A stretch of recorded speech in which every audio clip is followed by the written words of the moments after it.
Lord, we have so. Let's welcome.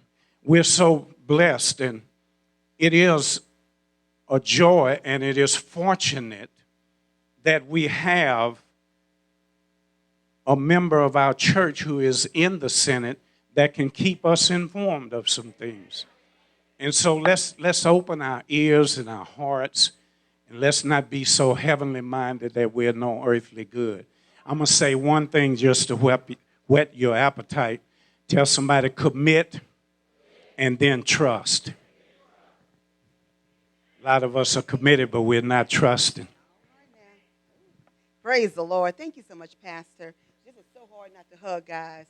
Yeah, I'm telling you, we are so accustomed to that, and praise be to God. I'm very humbled and honored to be here, and I first want to echo what Pastor has already said. I really appreciate his proactive measures in terms of outlining some of the common sense things that we need to do and actually giving everybody this form. And you can share this with your friends and colleagues just to remind them of just some of the things that we need to do that can help hopefully eliminate the spread of the coronavirus, COVID-19.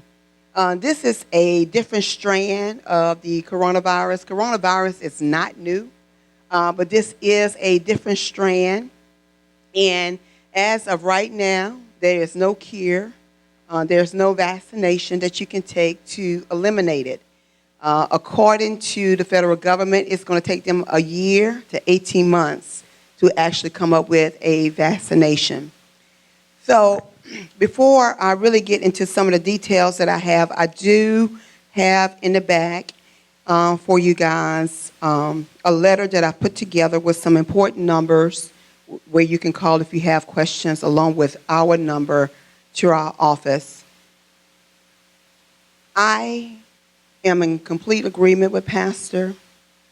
I definitely want to walk in a spirit of knowing that God is in control, but being informed about what's happening in our environment. Things are quickly and rapidly changing, almost hour by hour, with this particular virus.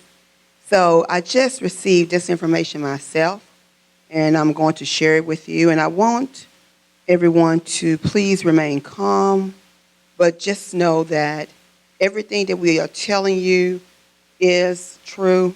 The governor is not and has not overreacted, but many people who think that maybe he moved too quickly or too soon. And I want to ask you to please pray for him, because he has come under great scrutiny, criticism, and almost fire, especially by some of my colleagues from the opposite sides of the aisle, or y'all know what I'm talking about. So these are the numbers that we just received, and they startled me because yesterday morning we were at 51. This morning we are at 91. These numbers will probably continue to rapidly climb because initially we were not testing because we didn't have any tests. So as we receive more tests and are able to test more people, then that's why you see this huge jump. So of the 91 cases that are now considered presumptively positive, 247 people have been tested. So when you do the math, just real quickly for me, that's almost probably right at 40% of the people that were tested, 40% of them were positive, which is really, when we look and compare to South Korea, Italy, our climb is moving a lot faster than those countries, which is somewhat alarming. Someone sent me the chart of where Italy was at 5 days, where South Korea was at 5 days, and we were almost where Korea is, with not a fourth of the people that they have. So right now, across the nation, Louisiana is fourth by population. We rank number 4 by the number of people that have actually contacted this virus. Most of the people are in New Orleans. However, when I just pulled up my phone, we have 2 cases here in Region 2. So Region 2 is a couple of parishes, and so I couldn't drill down to find out exactly where those 2 cases are. So I don't know if they are in EBR, West Baton Rouge, Ascension, or some of our surrounding parishes, but we do have now 2 cases in this region. I am advising you strongly, if there is a crowd of more than 250, that you do not congregate within those crowds. That has been the number that the CDC has recommended, where it can easily spread. And so we are asking you to please not congregate in groups. I know it's hard. I know people went to funerals, they don't went to weddings, things. I'm not talking about parades. I'm just talking about just kind of normal social activities. Our most vulnerable population supposedly is 60, 70, and 80. So the higher you go up, the more your risk is. However, for us, our first death was at the age of 58, which is for me a little concerning because we are a state where resources are not spread equally. That concerns me. And so I asked a lot of questions to try to get some demographic information about the individual, but they were reluctant to give that to me at this point. We do know it was a male, and supposedly probably with some other underlying health issues. But most cases across the country, people have been above 60 at their first death. So that makes me a little concerned about the parity. And I want to make sure going forward that if anybody feels remotely sick, that there is a number that you need to call. If you're getting any pushback, hesitation about receiving a test, if you feel bad, I need you to call one of those numbers or call me. Because we don't want people to walk around feeling sick or not feeling well and then cannot get help. Unfortunately, we have also had another death since last night, so now we have 2. So I am encouraging everybody to please, stay prayed up, and the blood works. The blood still works, and we are covered by the blood in the name of Jesus, but we have to operate in wisdom. So here's a few things that I'm just going to go through really quickly that I have on this sheet that will be coming down the pipe. Congress is working really hard. I've been in conversations with Congressman Richmond, Congressman Graves. They passed a measure that has components in there to deal with people for work. If you can't go to work, they're trying to cover components that if you can't go to work, you can still receive compensation. Also, they're working on, it's called emergency. It's not going to be disaster, because the emergency is going to allow for a little more leeway so that people that normally would not qualify can qualify. So they're trying to make it as easy and flexible as possible so whoever needs help can get help. So they passed that bill last Friday night. It's headed to Congress. And it's my understanding that the president said that he will sign it. So once all of that happened, the wheels of government, you guys know, move slow. So even after it is signed, our state has to go through and massage and figure out how it all works together and all that kind of stuff. Because now, when you think about it, we will be operating with probably limited resources and limited people as well. Because the State Department is trying to figure out who can actually work from home so they can eliminate as many people as possible congregating together even at work. So this may also interfere with the processing of how long it takes things to get done. But while we are going through this season, your lights cannot be turned off, your water can't be turned off, and I think they're working on a component where you can receive some easement on your house note. No one has said anything about car notes, and now we'll work on that to try to find out. But at least these things will be in the works so that you don't have to be worried about if you don't have any money, that your lights will be turned off or your water be turned off, all the basic necessities of life. Those things you won't have to worry about. For school, and I know many people, we've had mixed reviews about letting kids out of school, but the bad thing about this disease is that it can lie dormant anywhere from 5, 6, 7 days up to 14 days. And then in children, they can actually have it and there are no symptoms. And then when they go around people who are older, which I'm getting in that category myself, then you can catch it and they'll still be good. So we are asking all young people to be careful with the interaction with their grandparents, because the children, we are praying no child has come in contact with it, but if they have, they may not even have any symptoms and they can pass it on to the grandparents. So we're asking people to be very, very careful about that. But this is something that at this point I'm very concerned about. I will say this, with the food program. So I was glad when I first heard we was going to be making sure the kids eat. But as of yesterday, the department has only, in bad EBR, are saying that they are going to have four feeding sites. Now it's like across the whole parish, because transportation is an issue. And so I am working on, and I'm open to any suggestions that anybody may have, because I told my mom, I said, I'm going to every meeting, I'm going to be at every table, so that I can make sure that issues that are important to the people that I represented do not fall through the crack. So we got to figure this out, guys, because that's not going to work well.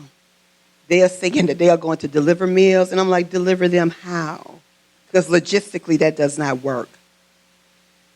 So I'm concerned about that piece of it, and the other part of that is they won't even be ready, especially in EBR, until Wednesday to unroll that.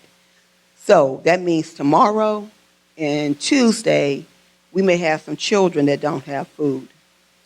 So some of my colleagues and I are looking to put together some initiative to try to feed some families. We're going to just go into the community. We're going to make it available. We have purchased some things. We're going to purchase some more things. And I think tomorrow we're going to be in the Eden Park area. I think Tuesday we're going to be in Scotlandville. And probably Wednesday we may go into the LaBelle area.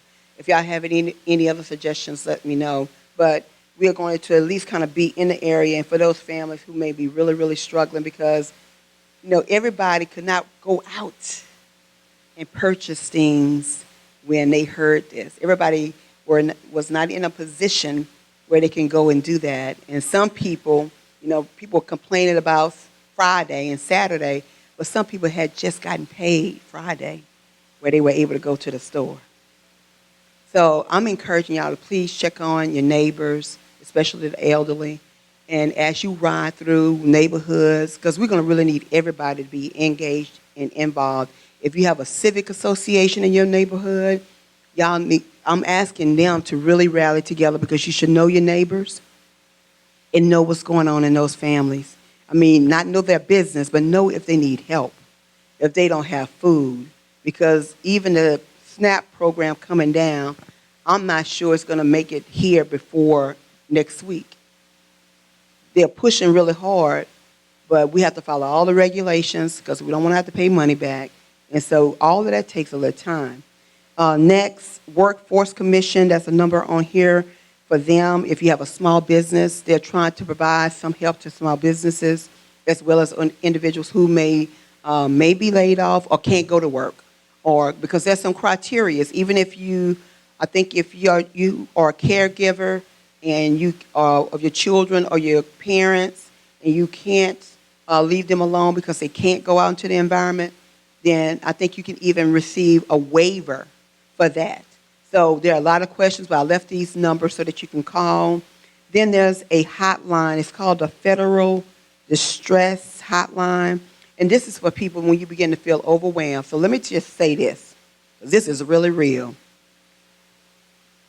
When you are not accustomed to having those people around all the time, every day, wanting something to eat all the time, seemingly, you really can't go too many places. They can go outside, but you can't really go nowhere. That can become a little overwhelming.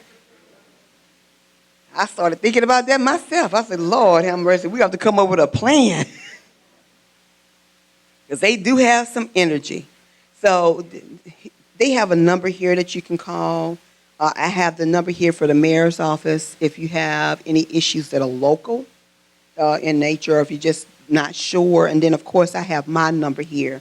Lastly, I want to talk about nursing homes and those who may be incarcerated.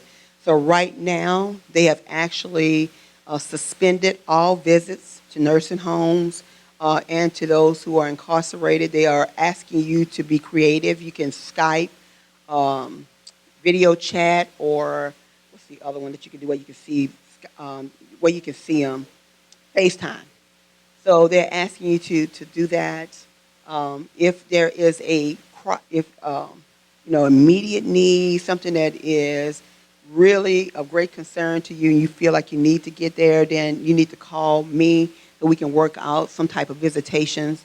But as you know, I think the first case may have started in a nursing home, and then it just kind of evolved from there. They're really trying to minimize those crowds where they know that they have huge crowds of people, or a large number of people in one place. And so, but ask your loved ones to, especially if they're incarcerated, to write you, to call you. One thing I did not ask the secretary, which I'm going to ask him about the rates of the phone calls. If we're going to intensify individuals calling, then I think we need to do something about the rates of those phone calls for those who may be in prison. So I will work on that. And lastly, for me, and for the Capitol, now, the president said yesterday to me that the president of the Senate told me that when we have our first case in EBR, that they were going to reconsider about what happens at the Capitol. And some of the local government offices are also looking at that. So I don't know what this means, especially since I'm not sure exactly. It's in Region 2, which is a couple of parishes, exactly where it is, because it didn't show me exactly on the phone. I don't know what this means for us, but the struggle that we do have is that we have to have a budget by June 30th. If we do not have a budget by June 30th, essential services will have to actually cease. They have to actually submit a plan of how higher ed will actually dismantle. Healthcare, where a lot of the healthcare services that we provide will be dismantled. So that is not a prudent way to respond. But I can tell you that some of my colleagues are playing games at this time because they are trying to get other measures to pass. And I am praying to God that they don't hold the budget hostage as a result of trying to make us actually agree to something that is not in our best interest. I will say this. We all know that insurance rates are too high, and they are too high. I know that some businesses are really struggling because we only have one underwriter in the whole state, and they are charging an arm and a leg because they're the only underwriter. I know that we need to do something about insurance rates, but what is being proposed is not the answer. Some of the restrictions that I have seen in the bills have said that if a person is injured on their job, or if you have an accident, they want to limit the amount of money you can sue for. Some of those numbers have been as low as $50,000. And if you have a severe injury where you can no longer work, you can't survive. And then on top of that, there is no guarantee by doing that it will lower the rates. As a matter of fact, the study that was conducted a year or so ago actually says the opposite. So we are in a place where I have heard that this is part of the, I don't even know if I'm going to call it a negotiation, but it's part of the plan that is on the table, because some of my colleagues really want to see some action, and I want to see some action too, but I want to see something that is prudent. And while I do not want to go back into a special session, I would rather pass the budget so we'll make sure that that part of our business is taken care of, and when all of this subside, we go back into a special session and deal with that. That is what I'm going to say. That's what I've already said, and that is what I will continue to say, because I think we need to be responsible to the citizens that we represent. So I'm asking you guys, as you pray, to pray for that, because that is what at play right now, and that's what's kind of happening behind the scenes right now. And to me, we are at a point that is too critical for that. We can't afford that. People's lives are in the balance. The decisions we make will impact, people forever. Forever can impact people forever. So, at the bottom of my letter, it says this: "This too shall pass. Let's continue to trust God." And that is what I'm saying. That's what the governor has said, because he is a man of faith. And it will pass. But we just have to do our part. Everybody has their responsibility and their part to do. So make sure that you do those common sense things that Pastor gave us. And on there is a number 2 on here that you can text, where you can receive up-to-date updates of what's happened with the coronavirus. It will come to your phone as it's updated. You can receive it. So I have that information as well. Again, thank you, Pastor, for the opportunity to share. I hope I have enough copies for everybody. If we don't, we'll try to make sure that we get copies to everybody. But again, thank you. God bless you. Continue to just stay prayed up. This too shall pass, and encourage other people that you meet, because people are struggling with this.